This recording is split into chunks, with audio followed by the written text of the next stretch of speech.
Pro players spend countless hours learning and perfecting new techniques. Why? Good question. Because, well, they're useful. They work. Even if you think, you know what, I'm never going to use that technique. You know what, this is what I got to say to you. You just never know. It might come in handy, it might save your skin and even earn you a dub one day.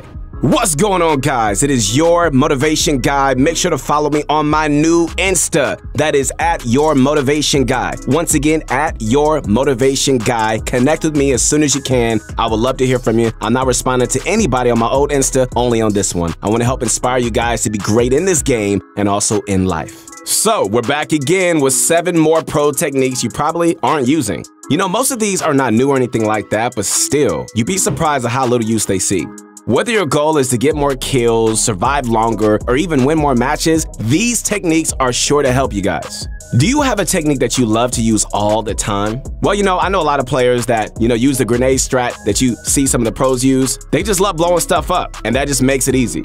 But let me know what your favorites have been in the comments down below, okay? And if you're interested in learning even more, hey, we've got plenty over at ProGuides.com. On our site, you're gonna find dozens of courses teaching a variety of useful topics like aiming, come on now, building, and yes, even special techniques. For instance, our Secret Building Techniques series takes you through the steps needed to learn all the moves that are going to give you an advantage on the battlefield. To start, follow the link in the description or visit ProGuides.com. Ladies and gentlemen, this is my favorite time. You know why? Because it's time to sit back, relax, and grab my favorite candy that I am addicted to, and I'm proud of it. And it is that Bunch of Crunch. And let's get this going. So, a while back, we showed you guys a not so well-known technique to attack a wall from behind your ramp, right? That still works and definitely still has some use, but there's another application that we didn't discuss. You guys ready to hear that? That same trick can also be set up to hit a floor piece through a cone. Now, this is useful for tricking turtling opponents into thinking you won't be taking their top floor piece. To do this, so approach your turtling opponents one by one from the top, right? Either place your own cone piece if they haven't yet, or remove it and just replace it with your own. Once you own that pyramid, edit it to reveal one of the corners, either the right or the left. Swing your pickaxe at the very edge of their floor piece, then quickly reset the cone. From here, and I mean right here, the enemy is gonna think that you can't hit their floor. But if you swing on that harvesting circle, you can actually attack it through the cone. So do that, all right? And pull out your floor to replace it. Then edit through both to reveal your opponent for the kill. Now, why would you want to do this? Good question. Well, taking floor pieces can be really risky, right? Since your opponent might edit and go for a jump shot. Plus, with the whole coin flip mechanic, it might take a while to just brute force steal their floor. So this added confusion, where they think their floor is safe, can potentially make them turbo build the wrong piece. But the confusion doesn't have to end there, my friends. You could even go a few steps to even further puzzle your opponent. For example, now once you reach the stage where you close the cone, you can drop a ramp to the side as if you're about to drop on it for a wall replace. Land on it and swing your pickaxe once after a wall, right? Then jump back up and hit the floor piece marker. Place your own floor and edit through for the elim. When this is done quickly, it barely takes any extra time, and you know what? It just really confuses your opponent as to what piece you're hitting. Unless they know the technique as well, there's no way your opponent is turbo building a floor piece. And all this can be done within a few seconds, so there isn't too much wasted time. But just be warned, okay? Against brick and metal, you want to take the floor down to at least 150 health so that it only takes one swing to finish off. Overall, it's a great way just to deal with pesky turtlers. Okay, so we've been seeing this next move used a ton by the pros this chapter, and that's the efficient ramp tunnel. Compared to the conventional tunneling methods, you're going to be saving a bunch of materials using this version. Very beneficial for solo endgames and anytime you're close to running out of mats. So to do this, you're going to need to start with the floor piece just like how you would any other tunnel. Then as your character reaches just before the halfway point of the floor, you look down and place a ramp. Got it? All right. You should end up underneath the stairs you place, not on top of them. Then place another floor to your right, walk forward, and another ramp. From here, you pretty much got it. You just keep alternating left and right to tunnel diagonally. This tunnel provides pretty decent coverage. The ramp can block shots from behind you and partially from above you. However, some angles on the side is going to leave openings. You can always add a wall after each ramp for extra coverage, but you know what? That's optional. We notice Booga's been using this tunnel a lot recently, and he's just much more liberal with it. He just feels free with it. If he feels like he needs additional walls or protection, he can add them, but the method at its core is the same. Okay guys, so just a couple of tips. Make sure you're not turbo building at any point during this, okay? If you hold turbo build, you'll place the ramps too early and it'll completely mess up your cover. So, my friends, place each floor and ramp with individual clicks for the best results. Also, you gotta understand that this tunnel leaves you much more exposed than the standard method, okay? Since you're only using 2 mats instead of the 4 or 5 that traditional tunnels take, there are slight gaps if your opponents have the right angle. So really, only use this if you're running low on mats or if you're just desperate to conserve. Alright guys, so this next move is a wall edit style known as the Canada Classic. Named after the up-and-coming young phenom Canada for making it popular. It's relatively simple. All you're doing is really like performing a wall edit where you punch out everything but the bottom 2 tiles in the left column. To perform it as Canada does, start with the top right tile, go all the way down, left by 1 tile, up all the way, and finish at the top left corner. This creates a tiny little wall in the corner, right? That bit is enough for you just to hide behind and go for jump shots or right-hand peeks against players pressuring your box. After you shoot, you can quickly aim at that piece and reset the wall to get your cover back. Just make sure that you're positioning close to where the section will be before you confirm. So, why would you want to perform this over your regular wall edit? Well, first, you know what? It's unpredictable. Reading a peek with most other edits is pretty straightforward, but with this one, you can right-hand peek or you could just go up for the jump shot, making it much harder for the enemy to predict.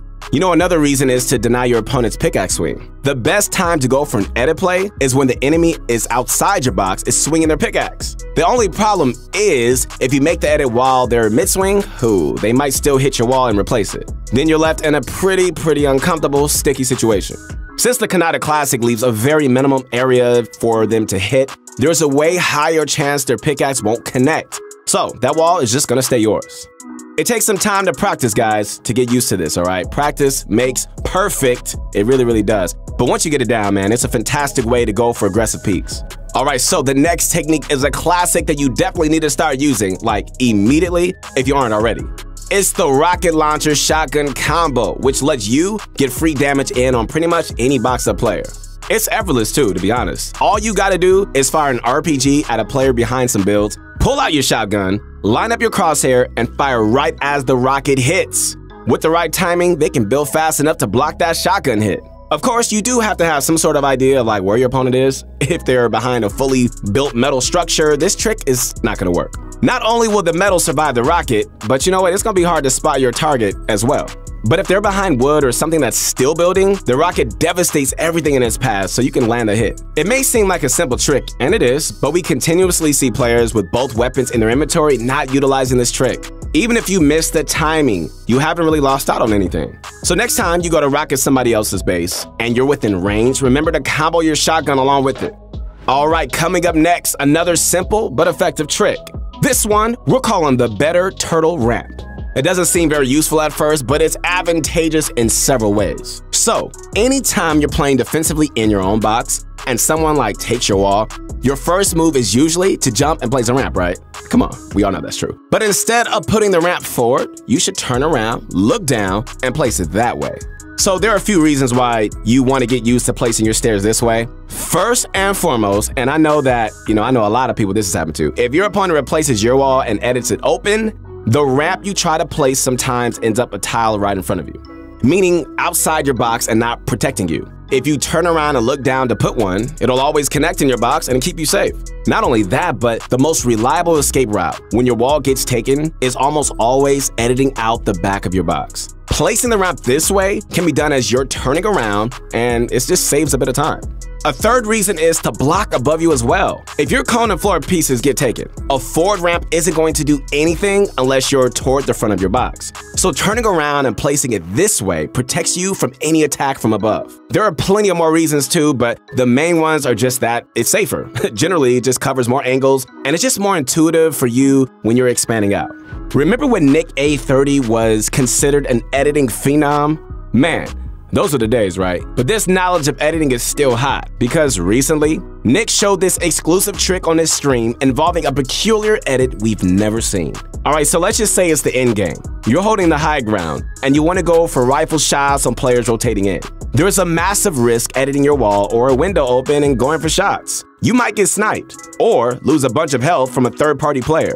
So Nick came up with this flexible, cost-effective way of adding cover when you go for shots. So start by editing your wall open, then placing 2 cones in front, one at the top, one at the bottom. You edit 3 tiles on the bottom cone, right? If you're peeking left, edit everything but the bottom left tile. And if you want to peek right, then leave the bottom right tile unedited. Then edit the corner of your wall so that it lines up perfectly with the bottom cone. Place a pyramid in your box as well, okay? And edit the same corner as you did for your wall to create a ramp that adds more protection. Then anytime you want to go for another angle, you can reset the cones and your wall and set them up the other way. You know, it takes valuable time placing cones and editing them, so try to set this up in advance. Figure out what direction players are likely to rotate in from and put the cones down before the storm starts closing in. You don't want to be setting this up when there's shooting to be had, because by the time you finish, you might lose your opening. So always try to place the cones before engaging. This final move isn't like a specific technique, as it is a general strategy, and that's shooting structures with your shotgun. You know, many people don't even know this, but the tactical shotgun actually does pretty decent damage towards structures. It does. The epic and legendary variants hit as hard or harder than a pickaxe with each shot.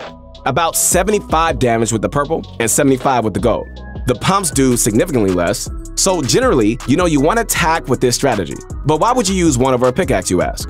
Alright, let me show you in this example from Benji Fishing. He destroys his opponent's base with a rocket and, unfortunately, misses the combo shot. Now, if Benji were to walk up, pull out his pickaxe and go for the wall, his opponent would clearly see it coming, right? So instead, Benji waits until he's in wall placing range and uses his shotgun to take it. Since he's a bit farther away, the guy in the box doesn't even expect it. So Benji gets it for free and cleans up the kill. I mean, look at this, my friends. Benji even lines up his crosshair on the enemy before he shoots. Edit plays from turtles are super common. So indeed, you know, if they were to open the wall for a shot, Benji could just get lucky and land a free hit. Just another reason to use your shotgun this way. This does not only apply to walls, but also against ramps. Walking up the pickaxe stairs is predictable, but no one expects the shotgun replace. Now, we're not saying that you should only use your shotgun against structures. A pickaxe attacks much faster and does more damage overall. Plus, it doesn't take up ammo you'll eventually have to reload. But anytime a wall or a ramp is low and you're within replacing range, using your attack shotgun might catch your opponent off guard. Alright, so to summarize, my friends, the 7 techniques we showed you are the floor take fake out, the efficient ramp tunnel, the Canada classic wall edit, RPG shotgun comboing, the better turtle ramp, Nick A's 30s protected peak, and using tac shotguns against structures. You know, although some of these are more difficult than others, they all require one word. I'm sure this is your favorite word, and that is practice. You have to ingrain these patterns in your mind if you want to perform these in a real match. So definitely spend some time in creative, you know, going over them and just getting to a point where you're just pulling them off like with ease. Well, hope you enjoyed this video. Once again, this is your motivation guide. That's right, your friend, the one and only Keith Allen. Again, make sure to connect with me on my new Instagram at your motivation guide. And posting up vids to help inspire you to not only be great in this game, but also in life. Hope you enjoyed this video. If you did, drop a like, sub to the channel, and remember to use code PROGUYS in the item shop to support the team. Once again, we'll see you next time.